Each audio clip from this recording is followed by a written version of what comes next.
Welcome everyone on Biology Pradeep Kumar. In the previous lecture, I discussed the mitotic, but in this lecture, I am going to discuss the meiosis. आपको पहले ही बताया है कि meiosis class 10 के syllabus में नहीं है, पर कुछ ऐसे टर्म्स हैं जो पूछे जाते हैं, वो टर्म्स इस meiosis के स्टेज में मिलती है। तो हम लोग इसको स्टार्ट करते हैं। सेल साइकिल में हम लोगों को पता है दो फेज होते हैं, इंटरफेज और एम फेज। एम फेज जो पहले था वो माइटोटिक फेज था, interphase and mitotic phase. Interphase जो हम लोग ने पढ़ा था वो सेम इसमें भी है, इसलिए हमें रिपीट करने की जरूरत नहीं है। उस इंटरफेज के बाद जो एम फेज आया तो वो माइटोटिक फेज था, पर यहाँ पे जो फेज है वो मियोसिस का फेज है। क्लियर? तो हम लोग मियोसिस देखेंगे। मियोसिस में भी जैसे माइटोटिक के 4 फेज थे, हम लोग ने पीमैट एक ट्रिक ली थी। पीमैट में प्रोफेज, मेटाफेज, एनाफेज और टीलोफेज था।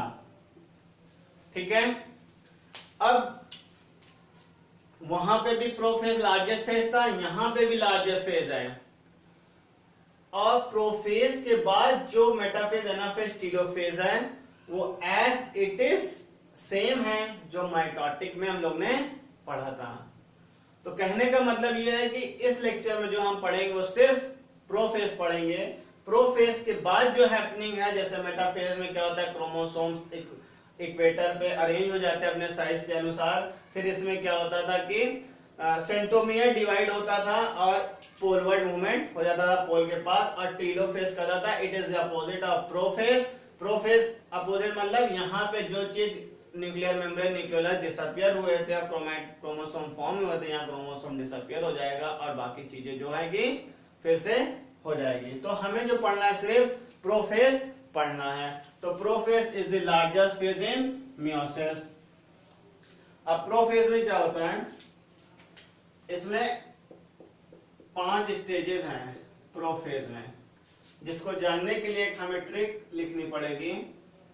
एल जी पांडे, कोई माइंड नहीं करेगा अगर पांडे है तो। इस डिप्टी पोस्ट बना दे रहा हूं उसका डायरेक्टर, अभी से आपको डिप्टी डायरेक्टर बना दे रहे हैं जो भी पांडे हैं। क्लियर? तो यहां पे जो फेज पहला है वो है लेप्टोटीन। जी है पर यहां पे zygotene. P is pachytene. D is diplotene and other D is dikinesis। ये 5 स्टेजेस हैं जो प्रोफेज में आएंगी। तो एक एक स्टेज को हम लेके चलते हैं। फर्स्ट है आपका लेप्टोटीन। लेप्टोटीन में क्या होता है, यहां पे क्रोमोसोम जो है वो बंचेस में होंगे। बंचेस का मतलब गुच्छे में होते हैं, और इस स्टेज को बोलते हैं सिनजेनेसिस। तो अगर क्वेश्चन पूछा कि किस स्टेज में क्रोमोसोम बंचेस में होता है तो वो है लेप्टोटीन। अगर लेप्टोटीन ऑप्शन में नहीं है, प्रोफेज है, तो प्रोफेज लिखना पड़ेगा। लेकिन प्रोफेज किसका? मियोसिस का। तो ये हो गया सिनजेनेसिस पूछा तो क्रोमोसोम बंचेस में है, ये बताना पड़ेगा। अब यहाँ पे जाइगोटीन में क्या होता है, जाइगोटीन में जो क्रोमोसोम्स हैं, क्रोमोसोम का स्ट्रक्चर आपको बताया था कि ऐसे होमोलोगस पेयर में है। अगला जो लेक्चर होगा वो स्ट्रक्चर ऑफ क्रोमोसोम में, अभी आप इसको ही समझिए। तो ये जो 2 पेयर्स दिख रहे हैं क्रोमैटिड्स के, ये जो है आर्म्स हैं, ठीक है। लेकिन नॉर्मल लैंग्वेज में इसको बोलेंगे, बायोलॉजिकल लैंग्वेज में होमोलोगस पेयर, और ऑल्सो कॉल्ड सिस्टर क्रोमैटिड्स, ये है सिस्टर क्रोमैटिड्स। तो इस स्टेज में क्या होता है कि होमोलोगस पेयर का फॉर्मेशन होता है, होमोलोगस पेयर इज फॉर्म। और होमोलोगस पेयर का जो फॉर्मेशन का जो टर्म्स आएगा वो है साइनेप्सिस। यहां पे सिंजेनेसिस है, यहां पे क्या है, साइनेप्सिस है। तो यहां पे होमोलोगस पेयर का फॉर्मेशन होता है। पैकेटीन में क्या है, जब होमोलोगस पेयर बन जाते हैं तो इसी होमोलोगस पेयर्स में जेनेटिक मटेरियल होता है। वही जेनेटिक मटेरियल हमारे पेरेंट्स ऑफस्प्रिंग में और न्यूली बॉर्न बेबीज में ट्रांसफर होते हैं। तो ट्रांसफर होने के इसमें जो होमोलोगस पेयर्स होते हैं, यहाँ पे अगर हम बनाए होमोलोगस पेयर, एक ही बनाते हैं अगर 2 क्रोमोसोम का, तो यहाँ पे क्या होगा, क्रॉसिंग ओवर होगी। ये वाला पेयर इधर और ये वाला पेयर इधर होगा, तो जेनेटिक मटेरियल का ट्रांसफर हो जाएगा। मतलब इसको हम अगर थोड़ा सा ऐसे कर दें, ये इधर आ गया और ये इधर ट्रांसफर होके आ गया, तो this is called the crossing over. मान लीजिए कि ये 2 होमोलोगस पेयर हैं, तो ये इधर और ये इधर, तो this is called the crossing over. मतलब ये जेनेटिक मटेरियल ट्रांसफर होके इधर आ गया और ये इधर आ गया, तो this is called the crossing over.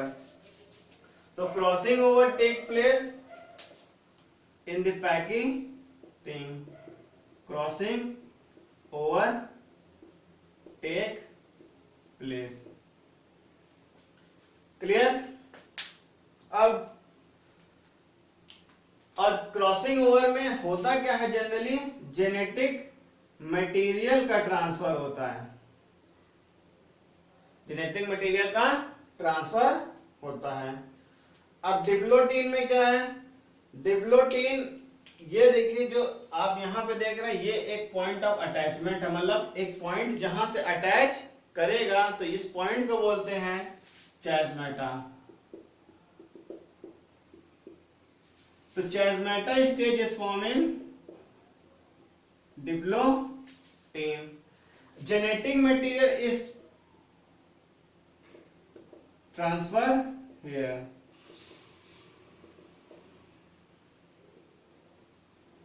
यहां पे जेनेटिक मटेरियल ट्रांसफर हो जाता है, यहां पे फॉर्मेशन होता है और यहां पे ट्रांसफर हो जाता है। जब जेनेटिक मटेरियल ट्रांसफर हो जाता है, फिर डाइकाइनेसिस में क्या होता है, ये जो होमोलोगस क्रोमोसोम पेयर इधर से उधर हुए थे, ये वापस अलग हो जाएंगे ट्रांसफर होने के बाद। जैसे यहाँ पे हमने ब्लैक लगाया था, यहाँ ब्लू लगाया था, तो ये वापस अपने ट्रांसफर होने के बाद आ जाएंगे, मतलब अलग हो जाएंगे, जुड़े नहीं रहेंगे, लेकिन जेनेटिक मटेरियल ट्रांसफर हो जाएंगे। ये जो चैज़्मेटा का फॉर्मेशन हुआ था, ये अलग हो जाएंगे। तो this process is called the terminalisation.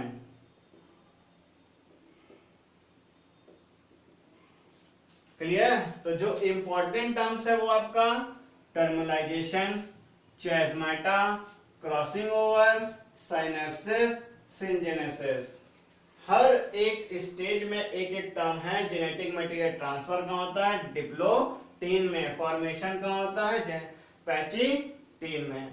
तो ये आपका मियोसिस का प्रोफेज है, जब अलग ट्रांसफर होने के बाद अलग हो जाता है। फिर क्या होता है मेटाफेज, जिसमें क्रोमोसोम जो है अपने इक्वेटर पर साइज के साथ अनुसार जो है कि अरेंज हो जाते हैं। फिर आपका एनाफेज है, एनाफेज में सेंट्रोमियर से क्रोमोसोम डिवाइड होता है और पोल की तरफ मूवमेंट होने लगता है, जिसको पोलवर्ड मूवमेंट कहते हैं। Next is telophase. टीलोफेज में वही प्रोफेज का रिवर्स होता है।